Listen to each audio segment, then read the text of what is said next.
Bismillahirrahmanirrahim.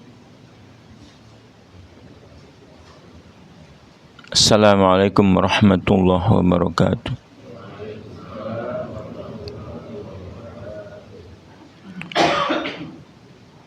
Innal hamdalillah nahmaduhu wa nasta'inu wa nastaghfiruh wa natubu ilaih wa na'udzu billahi min syururi anfusina wa sayyiati a'malina. Man yahdihillahu fala mudilla lahu wa may yudlil fala hadiya lahu. Asyhadu an la ilaha illallah wahdahu la syarika lahu wa asyhadu anna Muhammadan abduhu wa rasuluhu la nabiyya ba'da. Allahumma shalli wa sallim wa barik ala nabiyyina Muhammad wa ala alihi wa sahbihi wa man tabi'ahu bi ihsan ila yaumiddin. Allahumma la sahla illa ma ja'altahu sahla wa anta taj'alul hasna idza syi'ta sahla.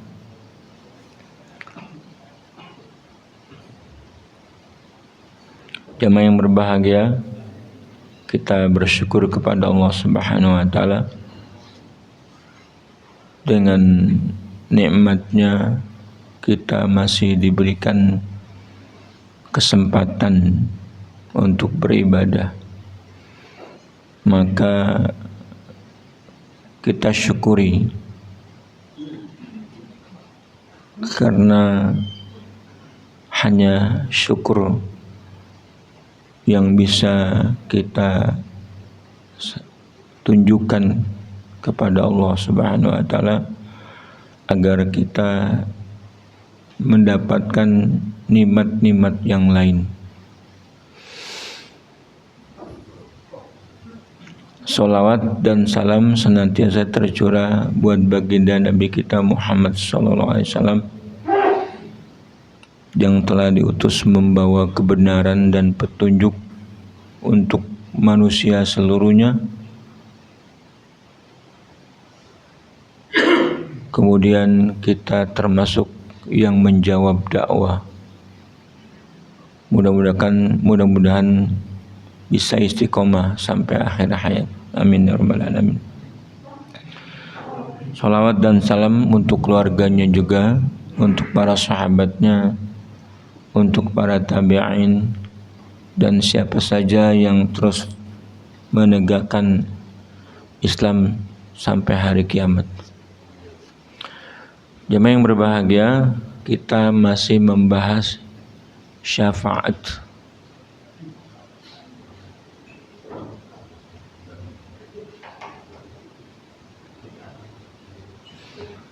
Kita membahas firman Allah ayat surat Saba ayat 22 dan 23. Ini ketentuan dari Allah, siapa yang beribadah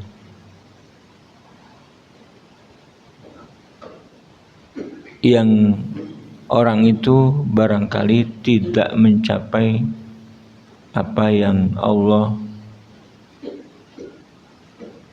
gariskan,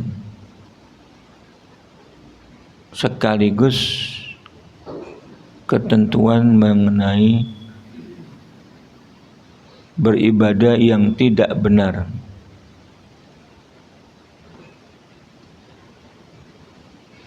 Ayat 22, qul ud'ul ladzina za'amtum min dunillah la yamlikuna mithqala dzarratin fis samawati wala fil ard wa ma lahum fihima min syirkin wa ma lahum minhum min dhahir wa la tanfa'u syafa'atu 'indahu illa liman adinalah. Katakanlah, serulah mereka yang kamu anggap sebagai Tuhan selain Allah. Mereka tidak memiliki kekuasaan seberat zarah pun di langit atau di bumi. Mereka tidak mempunyai suatu saham pun dalam penciptaan langit dan bumi. Dan sekali-kali tidak ada di antara mereka yang menjadi pembantu baginya. Dan tiadalah berguna syafaat di sisi Allah melainkan bagi orang-orang yang telah diizinkannya memperoleh syafaat itu.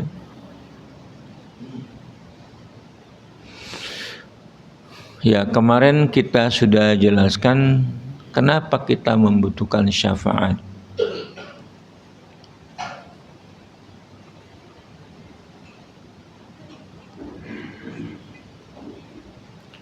Syafaat bukan saja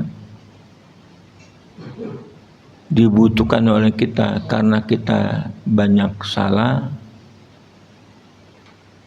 yaitu syafaat yang menggenapkan kita, menggolkan bis kita jadi selamat, tetapi syafaat juga untuk orang-orang yang boleh dikatakan sangat bertakwa, sehingga dia tidak ada alasan bagi Allah untuk tidak memberinya berupa surga yang paling indah. Nah, orang-orang yang mutakwa, orang yang muqarrabun, itu juga masuk surga karena syafaat, dalam arti mereka bukan karena kekurangan, bukan karena syafaat itu dibutuhkan untuk menggenapkan amal-amal dia sehingga masuk surga, tetapi syafaat karena orang yang sangat bertakwa, dia diizinkan berdasarkan syafaat Allah juga.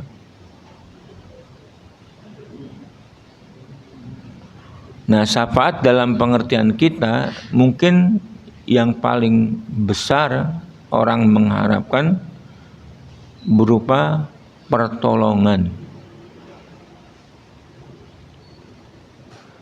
Memang dalam hadis syafaat yang berupa pertolongan itu adalah syafaat Rasulullah dan disebutkan sebagai syafaatul uzma, syafaat yang besar. Nah, kita ayat ini, ayat 22 dan 23 surat Saba, kita dengarkan, kita bacakan apa yang ditafsirkan oleh Ibnul Qayyim Al-Jauziyah rahimahullah. Kata beliau rahimahullah dalam menjelaskan ayat-ayat ini, Allah Subhanahu wa taala telah memangkas sebab-sebab yang dijadikan pegangan oleh orang-orang musyrikin seluruhnya. Orang musyrik menyembah sesembahnya karena manfaat yang dia peroleh, padahal manfaat tidak terwujud kecuali dari siapa yang memiliki satu dari 4 perkara. Ya. Syafaat tidak akan terwujud kecuali manfaat tidak terwujud kecuali dari yang memiliki 4 perkara ini.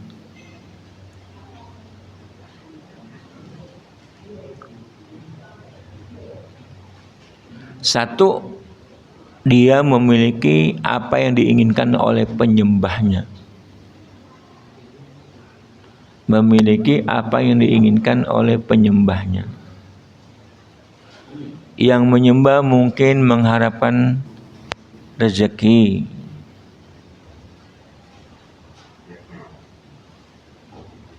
Para penyembah itu mungkin mengharapkan Tuhannya itu luas memiliki apa yang ada di langit dan di bumi.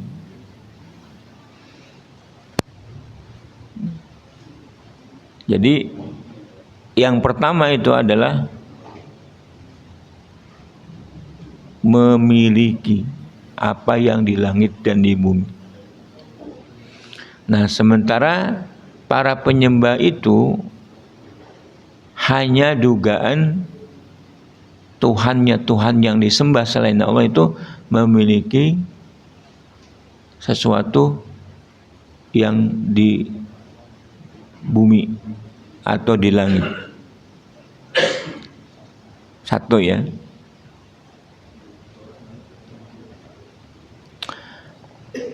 Maka kalau dia tidak memiliki apa-apa, Tuhan itu tidak memiliki apa-apa, berarti penyembah itu menganggap Tuhannya memiliki perserikatan kepada Allah Subhanahu wa taala. Jadi sekutu. Memang yang memiliki Allah, tapi Tuhan yang dianggap oleh orang musyrik itu memiliki kerjasama dengan Allah. Jadi sekutu.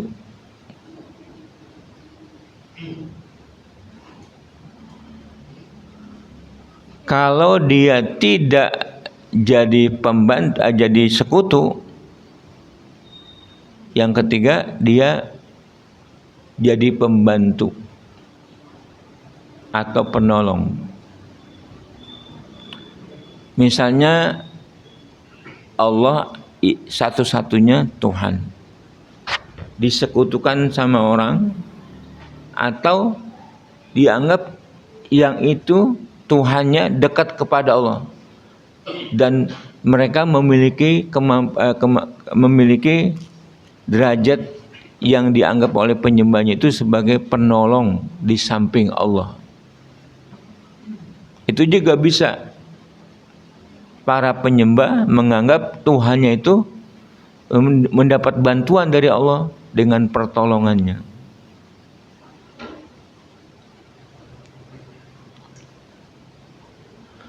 Yang keempat, kalau bukan penolong, dia punya kemampuan memberikan syafaat karena faktor kedekatannya kepada Allah. Nah, jadi 4 hal ini syarat untuk mendapatkan manfaat sebagai pemilik. Kalau tidak, kedua sebagai sekutu bersama Allah.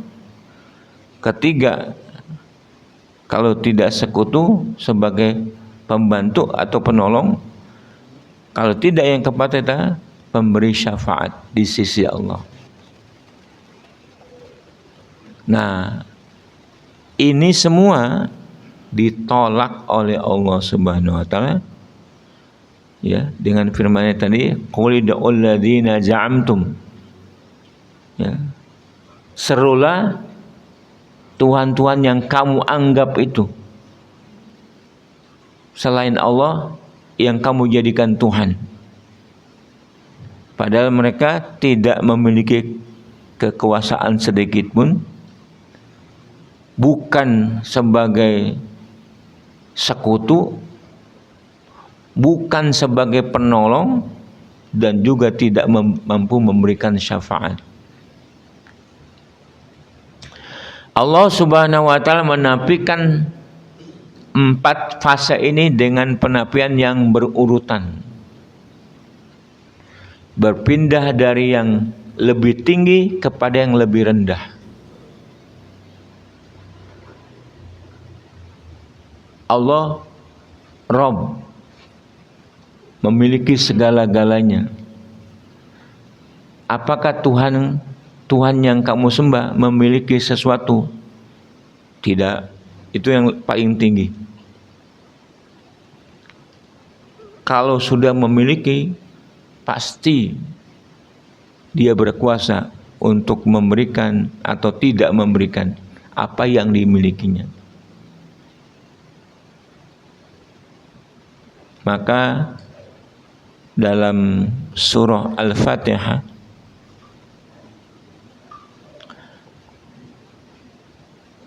bisa dibaca dua-duanya, Maliki Yaumiddin atau Maliki Yaumiddin. Yang pertama Maliki Yaumiddin atau Maliki Yaumiddin.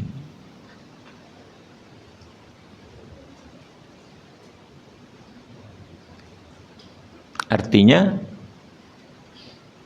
Maliki Yaumiddin, Allah sebagai pemilik.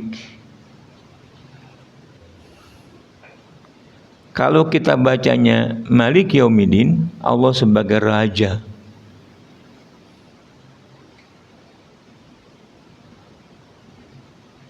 Dalam keterangannya, ya,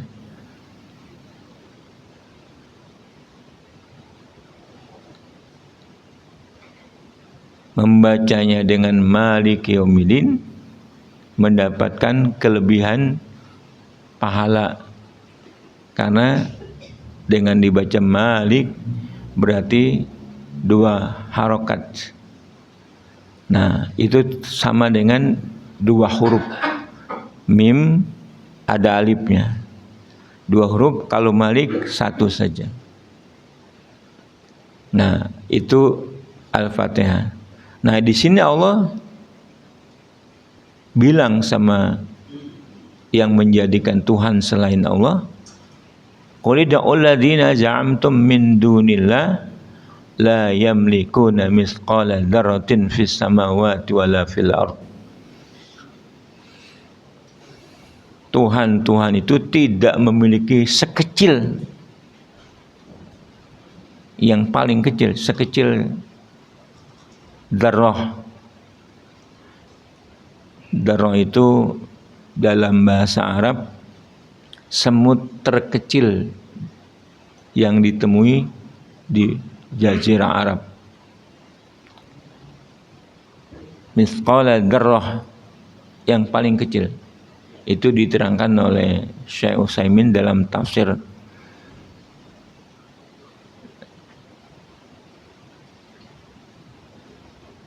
la yamlikuna mithqala dzarratin fis samawati wala fil ard. Tidak memiliki sesuatu apapun sekecil semut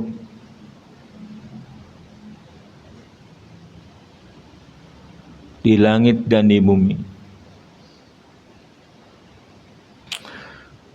Nah, Allah menafikan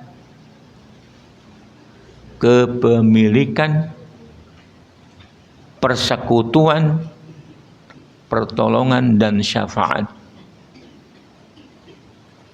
Di mana orang musyrik tidak memiliki bagian apapun darinya, yaitu syafaat dengan izinnya. Tidak memiliki. Berarti tadi dikatakan penolakan Allah tentang Tuhan yang mereka anggap, mulai dari paling tinggi yang paling rendah. Berarti syafaat itu upaya terakhir manusia, ya, untuk dia bisa selamat.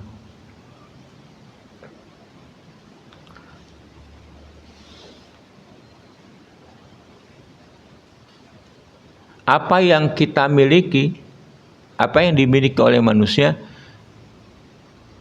bisa kita gunakan. Kalau sedikit kita minta digenapkan. Digenapkan itu artinya minta syafaat.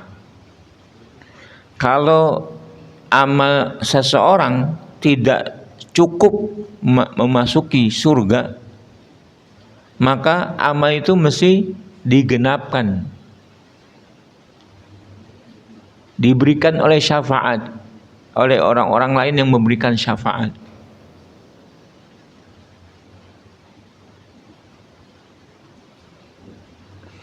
Nah, itu kenapa syafaat itu jadi bentuk upaya manusia yang terakhir dari penyelamatan dirinya. Syafaat secara umum. Nah, bahkan umat Islam ini mengharapkan syafaat Rasulullah SAW. Yang diharapkan itu syafaat yang besar, syafaatul ujma, karena seseorang dengan syafaat Nabi bisa diangkat. Syafaat, kenapa tidak mencari syafaat yang paling utama, yaitu seseorang masuk surga karena prestasi amalnya. Nah, ini pengertian syafaat, karena secara umum syafaat itu berarti menggenapkan amal yang sedikit atau keimanan yang sedikit bisalah untuk ditolong, maka mencari pemberi syafaat. Tapi kalau tidak ada iman, tidak ada yang mampu menolong. Itu kemarin kita sudah jelaskan. Orang musyrik tidak ada berhak mendapatkan pertolongan. Nah, Al-Quran dari ayat tadi dan yang lainnya itu syarat dengan kandungan yang semisal dan semakna dengannya. Kepemilikan, persekutuan, pertolongan, dan syafaat, dalam arti yang paling umum syafaat. Hanya kebanyakan manusia tidak menyadari yang mereka menyembah. Misalnya mereka menyembah Allah, dalam kenyataannya bisa menyembah yang lain-lain tanpa disadari. Banyak sekali bentuk-bentuk kesalahan kita. Misalnya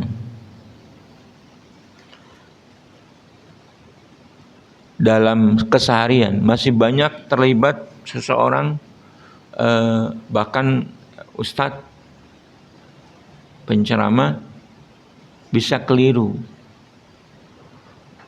karena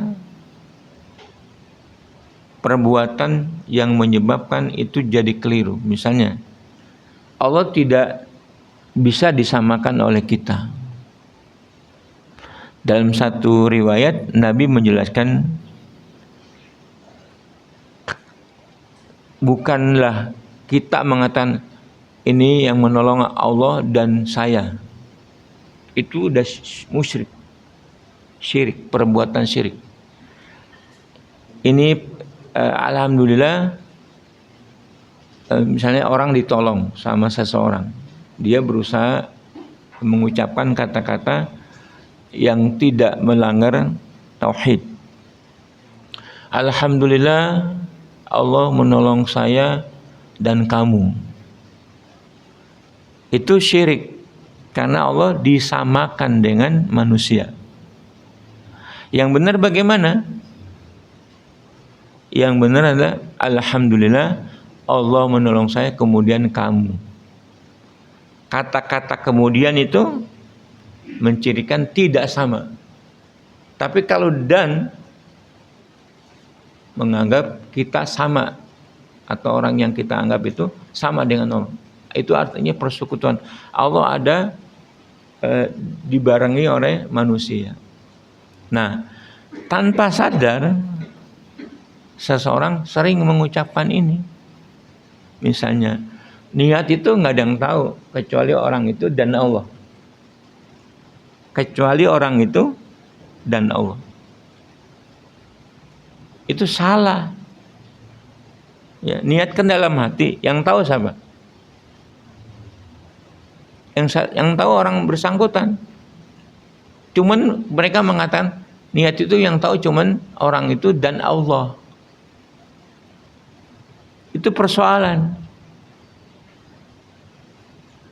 Mestinya yang tahu hanya Allah, kemudian saya. Tidak bisa disamakan. Taunya kita terhadap diri kita tentang niat itu juga terbatas. Sementara Allah lebih tahu lagi. Maka Allah tidak boleh disamakan dengan makhluknya. Nah, persoalan yang kecil-kecil itu sering terjadi, menandakan bahwa syirik itu banyak persoalannya. Dari ucapan saja bisa mengandung perbuatan yang menduakan Allah Subhanahu wa taala. Ya, jadi itu contoh bahwa perbuatan syirik bisa masuk kepada kata-kata yang kita biasa ucapkan. Jadi banyak orang yang tidak mengira kandungan Al-Quran itu untuk didapatkan bahwa Al-Quran memiliki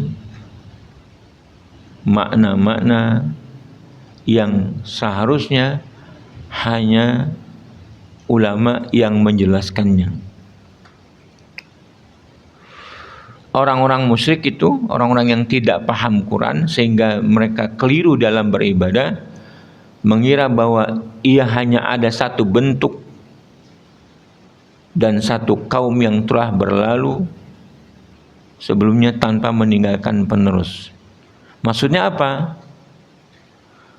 Bentuk kesyirikan ini berakhir pada zaman Nabi SAW.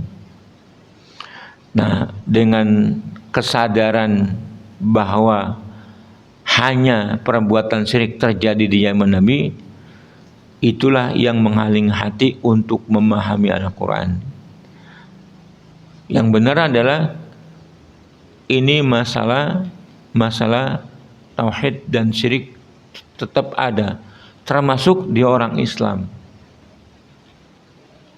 termasuk orang yang sudah mengikrarkan syahadat, termasuk orang yang sudah beribadah banyak, tetapi hal-hal yang kecil bisa masuk syirik.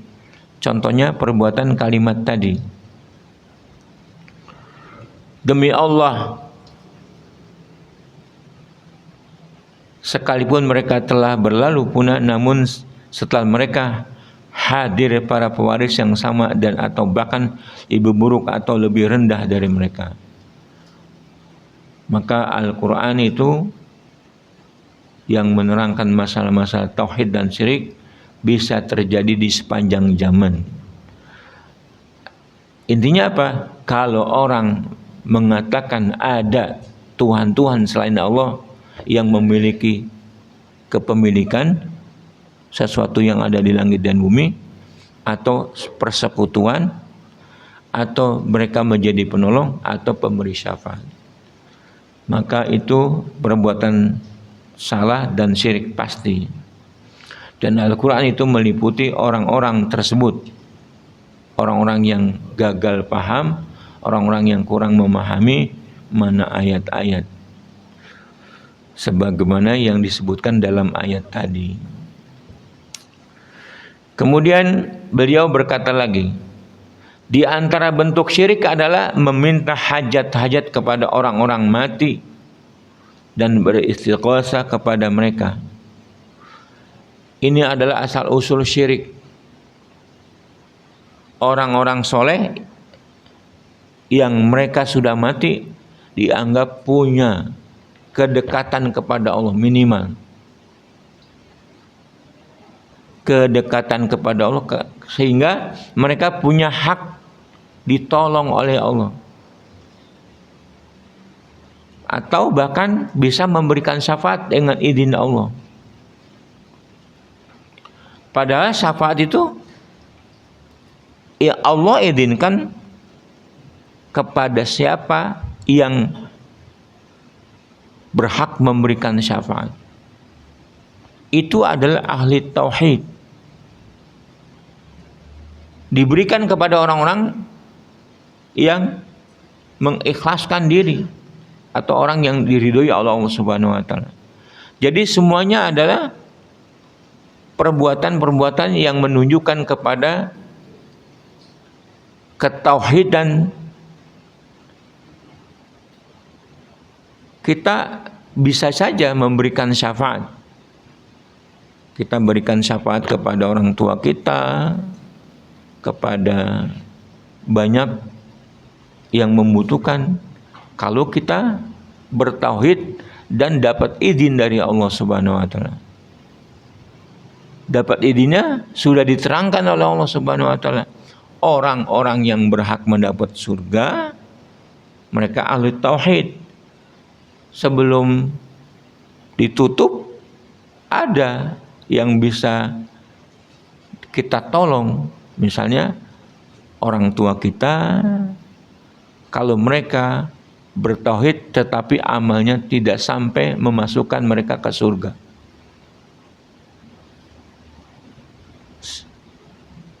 Nanti di akhir pembahasan. Ini adalah asal usul syirik. Ingat, asal usul syirik di zaman Nabi Nuh alaihissalam. Amal perbuatan orang mati telah terputus. Dia tidak memiliki manfaat dan mudarat untuk dirinya, apalagi untuk orang yang beristighosah kepadanya dan memintanya agar memberi syafaat di sisi Allah. Nah, asal usul syirik itu orang soleh yang sudah meninggal, manusia menganggap yang orang soleh itu punya kedekatan dengan Allah. Ingat ayat walladzina takhadhu min dunillahi andadan walladzina takhadhu min dunillahi awliya ma na'budum illa liyuqarribuna ila Allahi zulfa.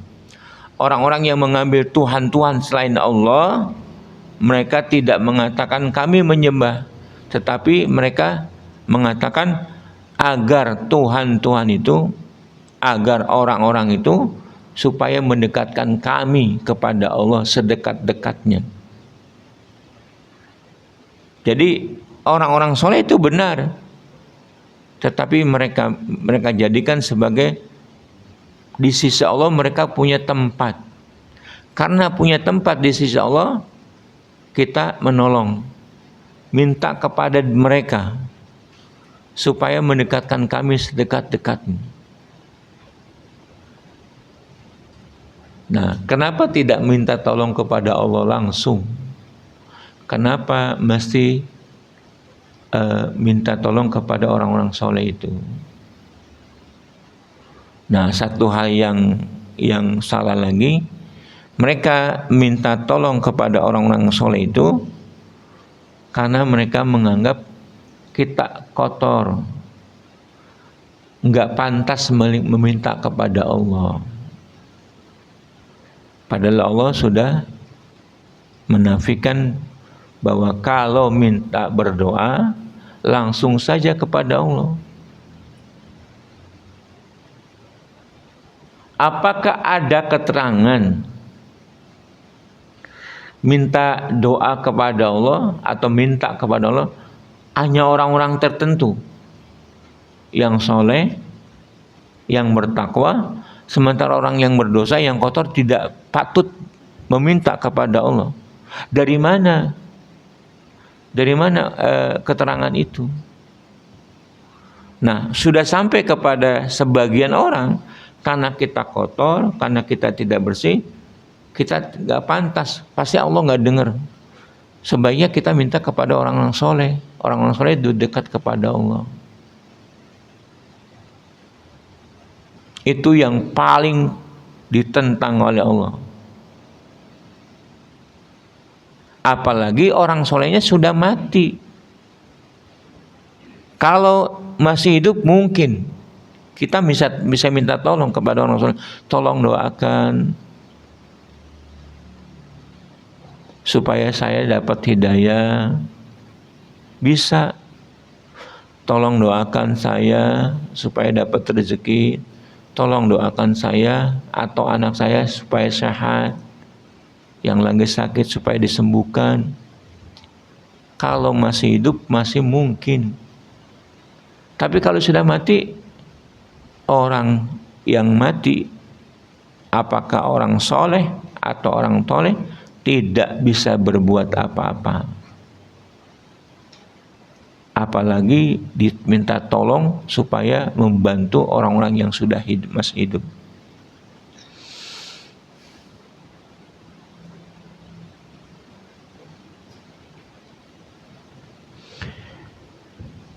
Pemberi syafaat tidak kuasa memberi syafaat untuknya di sisi Allah kecuali dengan izinnya, dan Allah sendiri tidak menjadikan istighotsah dan permintaannya sebagai sebab diperolehnya izin.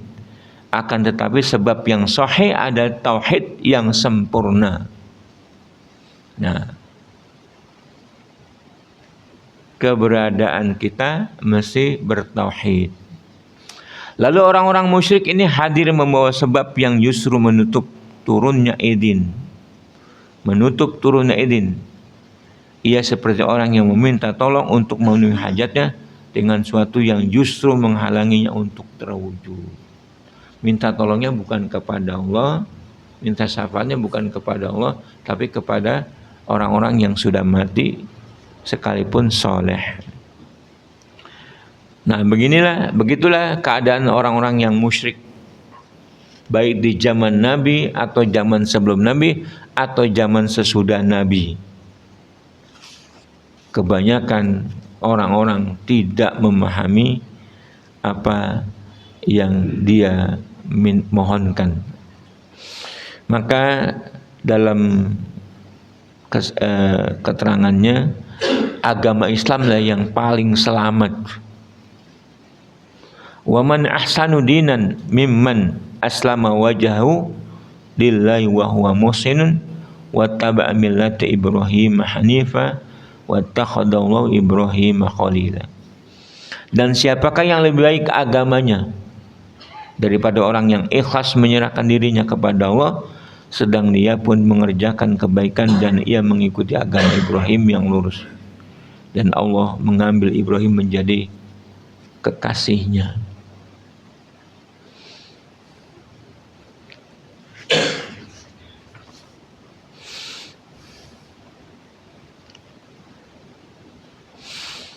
Itu keterangan surat An-Naba ayat 2, As-Saba, surat Saba 22 dan 23.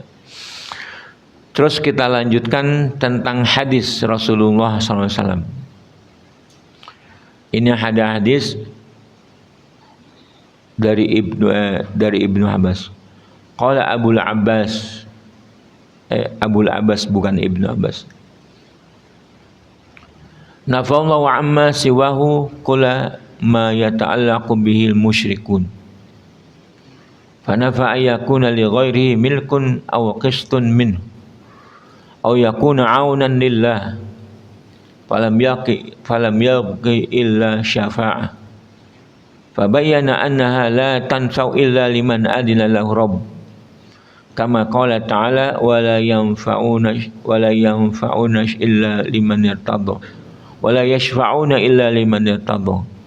Fahadhihi syafa'atu allati yadhunnuha al-musyrikun hiya manfiyatun muntafiyatun yaumal qiyamah kama nafaha al-Qur'an wa akhbara an-nabi sallallahu alaihi wasallam annahu ya'ti fayasjudu li rabbih wa yahmaduhu la yabda'u bisyafa'ah awalan thumma yuqalu lahu irfa' ra'sak wa qul tusma' wasal tu'ti wasfi tusyafa'. Dari Ibn Abul Abbas, Allah meniadakan dari selainnya segala perkara yang menjadi tempat bergantung orang-orang musyrik. Allah menyatakan bahwa tidak seorang pun selainnya yang memiliki kekuasaan atau sebagian dari kekuasaannya atau menjadi penolong baginya. Allah yang tersisa hanyalah syafaat. Maka dia menjelaskan bahwa ia tidak berguna kecuali bagi orang yang telah diizinkan oleh Allah untuk mendapatkannya. Sebagaimana dia berfirman, dan tidaklah mereka dapat memberi syafaat kecuali bagi orang yang telah diridhoi. Al-Anbiya ayat 28. Syafaat yang disangka oleh orang-orang musyrik inilah yang tidak akan pernah ada pada hari kiamat. Sebagaimana Al-Quran telah menafikannya. Nabi SAW telah mengabarkan bahwa beliau SAW hadir lalu bersujud kepada Rabb-Nya dan memujinya, dan beliau tidak pernah tidak serta-merta bisa memberi syafaat. Ya. Nabi tidak serta-merta bisa memberi syafaat. Kemudian dikatakan, angkatlah kepalamu ya Muhammad, katakanlah niscaya didengarkan, mintalah niscaya kamu diperkenankan, dan berilah syafaat niscaya kamu diizinkan.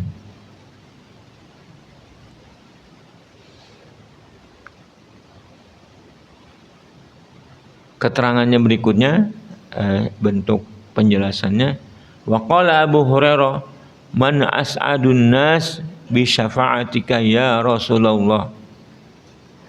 Qala man qala la ilaha illallah khalisan min qalbihi fatilka syafa'ah li ahli ikhlas biiznillah wa la takunu liman asyraka billah.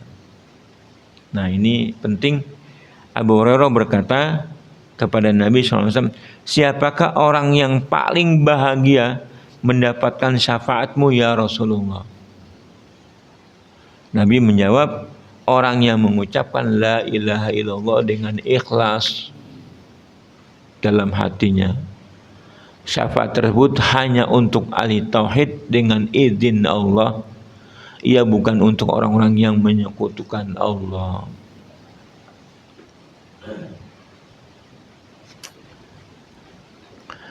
Hakikatnya adalah bahwa Allah Subhanahu wa ta'ala melimpahkan karunia-Nya kepada orang yang ikhlas, ahli tauhid, di mana Dia mengampuni mereka melalui perantara dua orang yang Dia izinkan untuk memberi syafaat, yang mana Dia hendak memuliakan orang tersebut dan agar mendapatkan al-mahqam al-mahmudah, kedudukan yang terpuji. Maka syafaat yang dinafikan oleh Al-Quran adalah syafaat yang mengandung syirik. Oleh karena itu Al-Quran menetapkan syafaat dengan izinnya di beberapa tempat, dan Nabi SAW telah menjelaskan bahwa syafaat tidak diberikan kecuali bagi orang yang bertauhid dan ikhlas.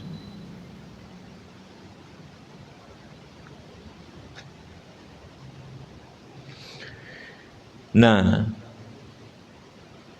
tentang syafaat ini lebih dijelaskan oleh sabda Nabi, syafaat untuk orang yang bertauhid dengan ikhlas dalam hatinya, sekalipun tidak beramal.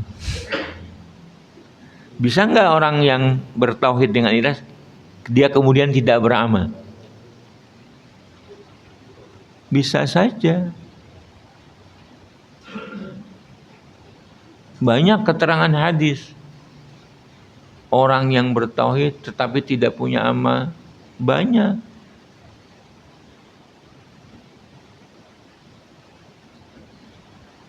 masalah hati, masalah keyakinan, udah hanya Allah, tidak ada yang lain. Itu kan ikhlas. Persoalan perbuatan,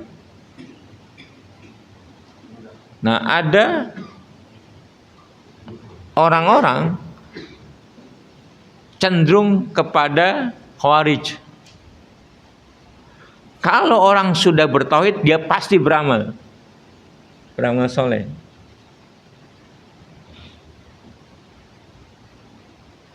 Nggak mungkin orang yang bertauhid dengan ikhlas tidak beramal soleh. Ini ucapan Khawarij ini. Yang mereka memastikan manusia itu hanya beriman, bertauhid dan kafir. Tidak ada sebutan orang yang beriman berdosa. Kalau iman tidak mungkin berbuat maksiat. Nah, ini ucapan Khawarij.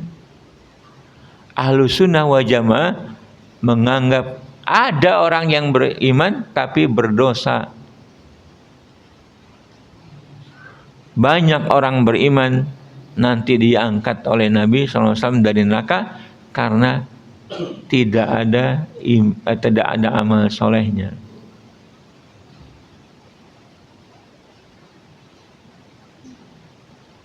Nah, sebenarnya ucapan Khawarij itu bertentangan dengan Allah Subhanahu wa taala. Banyak sekali ayatnya, ya.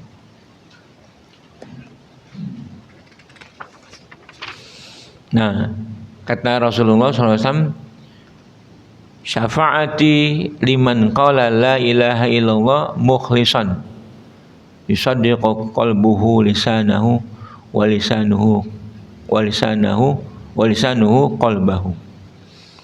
Syafaatku adalah untuk orang yang mengucapkan la ilaha illallah dengan ikhlas, yang mana hatinya membenarkan lisannya dan lisannya membenarkan hatinya.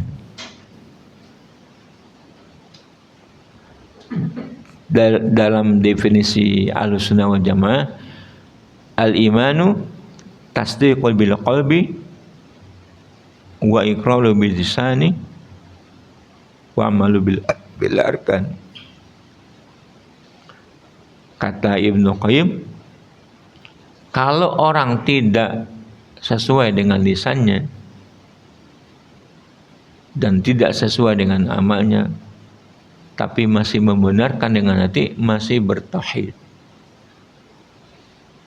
Amal itu hanya menyempurnakan iman.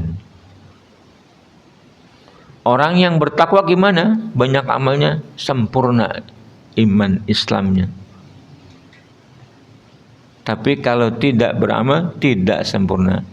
Tapi kalau yang pertama hilang, pembenaran dengan hati hilang, maka hilang pula imannya. Jadi kita mesti berlapang dada. Ada orang yang amalnya masih salah atau tidak beramal. Selagi orang Islam itu adalah saudara kita, dan kita doakan mudah-mudahan dapat hidayah. Tetapi kalau orang kafir sudah jelas-jelas. Nah, yang akhir Nabi bersabda, likulli nabiyyin da'watun mustajabah fata'ajjala kullu nabiyyin da'watahu wa inni ikhtaba'tu da'wati syafa'atan li ummati yaumal qiyamah fahiya naila insyaallah man mata min ummati la yusyriku billahi syai'a. Setiap nabi mempunyai doa mustajab, doa yang makbul. Setiap doa dikabulkan, setiap doa dikabulkan. Dan setiap nabi telah menggunakan doanya di dunia ini. Nabi Nuh meminta kepada Allah supaya kaumnya itu dibinasakan. Kabul. Nabi Musa, semuanya. Kecuali Nabi Muhammad SAW. Dan sesungguhnya aku menyimpan doaku sebagai syafaat bagi umatku di yaumil akhir. Masya Allah.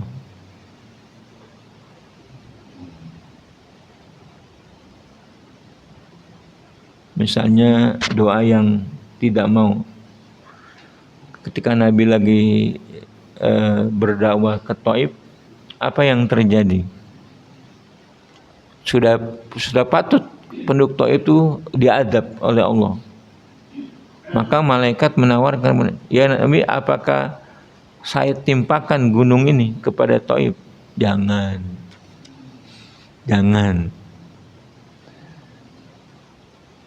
Aku masih berharap keturunannya ya yang mengikuti dakwahku.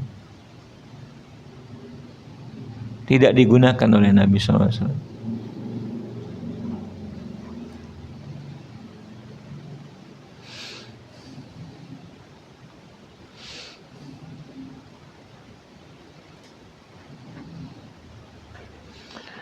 Jadi ikhlas mengucapkan la ilaha illallah dan mengakui tidak ada Tuhan kecuali Allah.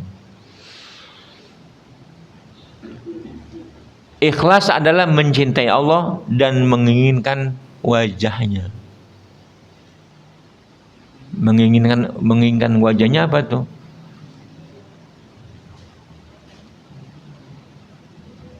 Allah memandang. Pandangan Allah, penilaian Allah aja yang diharapkan.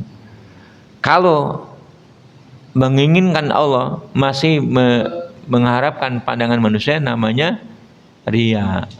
Riya itu bagian daripada syirik, tapi syirik kecil.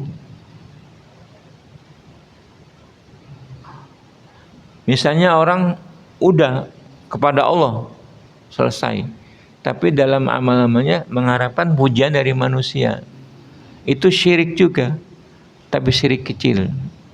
Perhitungannya nanti di sisi Allah Subhanahu wa Ta'ala. Tapi dia untuk Allah saja.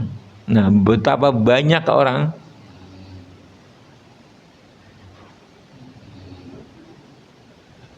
colek.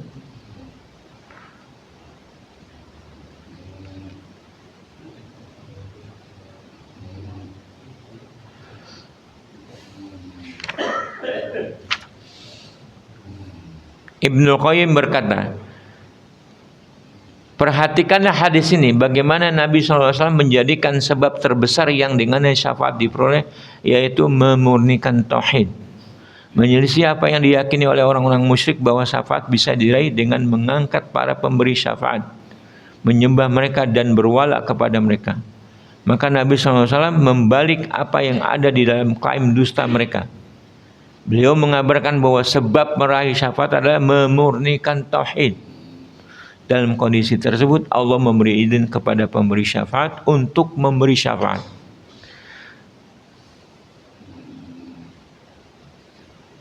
Dan di antara kebodohan orang-orang musyrik adalah keyakinannya bahwa siapa yang mengangkat seseorang sebagai penolong atau pemberi syafaat, maka dia akan memberi syafaat dan manfaat kepadanya di sisi Allah. Sebagaimana orang-orang yang dekat kepada raja dan para pemimpin bisa memberi manfaat kepada orang-orang yang loyal kepada mereka. Nah, dekat dengan raja, dekat dengan pembesar, dekat dengan presiden, kadang-kadang ada manfaatnya bagi orang lain. Saya pengen ketemu raja nih, nggak bisa. Pengen ngapain ketemu raja? Pengen minta duit.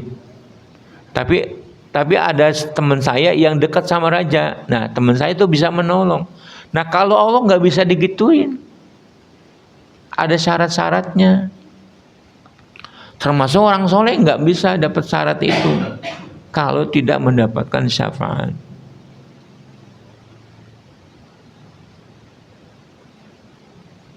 Nah, ketika di akhirat kan kita bisa dekat dengan orang soleh, bisa mencintai orang soleh. Kedekatan itu bisa nggak kita ambil manfaatnya di yaumil akhir?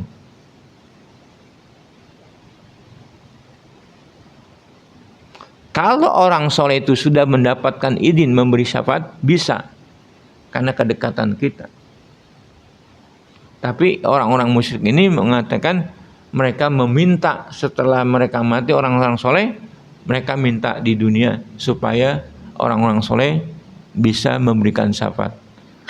Nah, itu keterangan yang batil.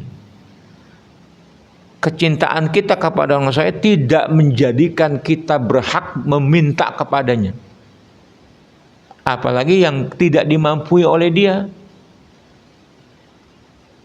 Ketika sudah mati, tidak berhak diajak ngomong sama yang hidup. Karena dengan mengajak ngomong membuat sibuk orang-orang yang sudah mati. Sudah tertutup. Kalau sekarang masih bisa, misalnya masih hidup, nanti tolong saya ya ketika yaumil akhir. Masih bisa. Orang soleh bisa saja menolong. Kalau orang soleh dapat syafaat untuk memberi syafaat. Tetapi kalau sudah mati kita katakan itu tidak bisa.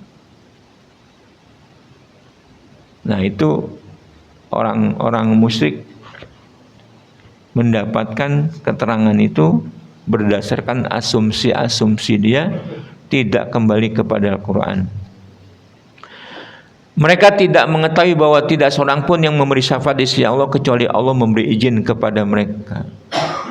Dan Allah tidak memberi izin memberi syafaat kecuali bagi orang yang dia ridhoi perkataannya dan perbuatannya. Man dzalladzi yashfa'u 'indahu illa bi'idznihi wa la yashfa'una illa liman irtadha. Nah, tinggal kaitannya kita, yaitu bahwa Allah tidak rela kepada perkataan dan perbuatan kecuali orang yang bertauhid kepadanya dengan ittiba kepada Rasulullah. Ini ada 3 poin yang memotong pohon syirik dari siapa yang mengerti dan memahaminya.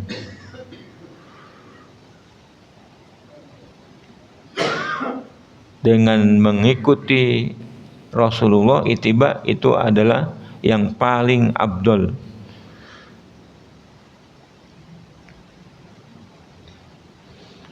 Kemudian Ibnu Qayyim dalam akhir bukunya menyebutkan ada 6 syafaat Rasulullah.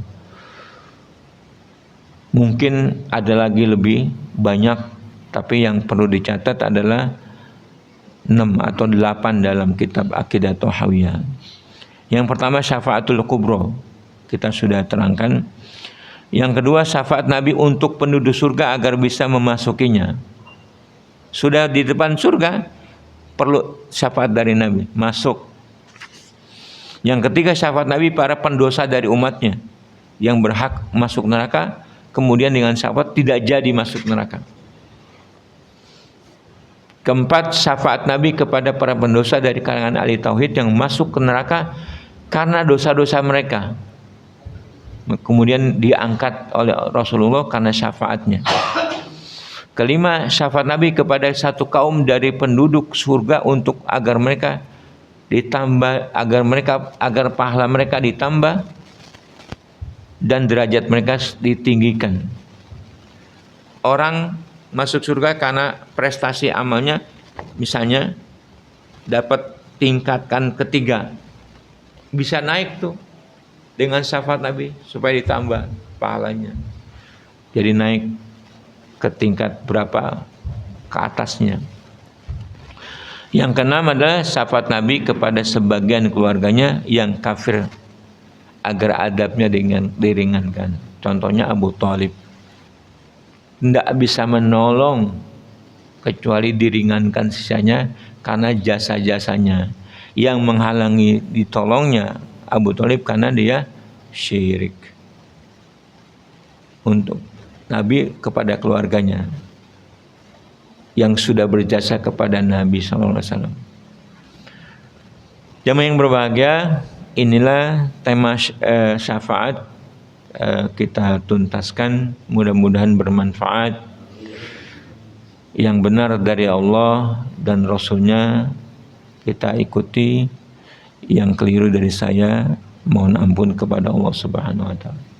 Kita akhiri, subhanakallahumma rabbana wa bihamdika asyhadu an la ilaha illa anta astaghfiruka wa atubu ilaik. Assalamualaikum warahmatullahi wabarakatuh.